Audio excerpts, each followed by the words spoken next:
கர்த்தருக்குள் பிரியமானவர்களே, இயேசு கிறிஸ்துவின் இனிதான நாமத்தினாலே உங்கள் எல்லாருக்கும் அன்பின் வாழ்த்துக்கள். இன்றைய நாளிலும் கர்த்தராகிய ஆண்டவர் நமக்கு தந்த வசனமாவது, கர்த்தர் உமது மனவிருப்பத்தின்படி உமக்கு தந்தருளி உமது ஆலோசனைகளை எல்லாம் நிறைவேற்றுவாராக. ஏசப்பா நம்மளை பார்த்து சொல்றாங்க, உனக்கு என்ன பிடிச்சிருக்கோ அதை என்கிட்ட கேளு மகளே, நான் உனக்கு அது எல்லாவற்றையும் செய்து கொடுப்பேன்னு ஏசப்பா நம்மளை பார்த்து சொல்றாங்க. இப்போ ஒரு சின்ன பிள்ளை அவளுக்கு வேண்டியதெல்லாம் அவ அம்மா அப்பா கிட்ட பிடிச்சது எல்லாத்தையுமே கேட்பா. உடனேவே அவங்க அம்மாவோ இல்லைன்னா அப்பாவோ மகள் கேட்குற எல்லாத்தையுமே வாங்கி கொடுப்பாங்க. அம்மாவையும் அப்பாவையும் காட்டிலும் நம்முடைய ஆண்டவர் பெரியவர், நம்ம மேல் அன்பு வைத்திருக்கிறாரு. அப்போ நம்ம கேட்கறதுக்கு ஏசப்பா நோன்னு சொல்லவே மாட்டாங்க. எல்லா காரியத்துக்கும் ஏசப்பா எஸ் மாத்திரம் தான் சொல்லுவாங்க.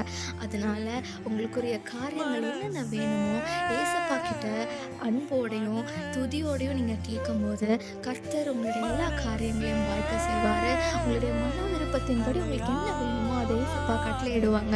அதுதான் ஏசப்பா எதிர்பார்க்க. சில நேரங்களில் மனிதர்கள் இடத்துல எதிர்பார்த்த காரியங்கள் கிடைப்பதில்லை.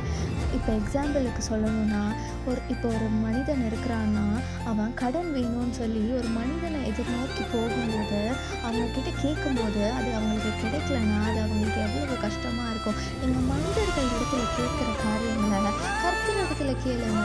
அவர் உங்களுக்கு எல்லாவற்றையும் வாய்க்க செய்கிற தேவனாக இருக்கிறாரு. அவர் உங்களுடைய ஜெபத்தை தான் எதிர்பார்த்து கொண்டே இருக்கிறாரு. அதனால உங்கள் ஜெபத்தில் மாத்திரம் நீங்கள் உறுதியாக இருங்க. ஜெபத்தில் உங்களுடைய ஃப்யூச்சர் கோல்ஸை வைங்க, பிளான்ஸ் எல்லாத்தையும் வைங்க. கர்த்தர் எல்லாவற்றையும் வாய்க்க செய்வார். ஆமென்.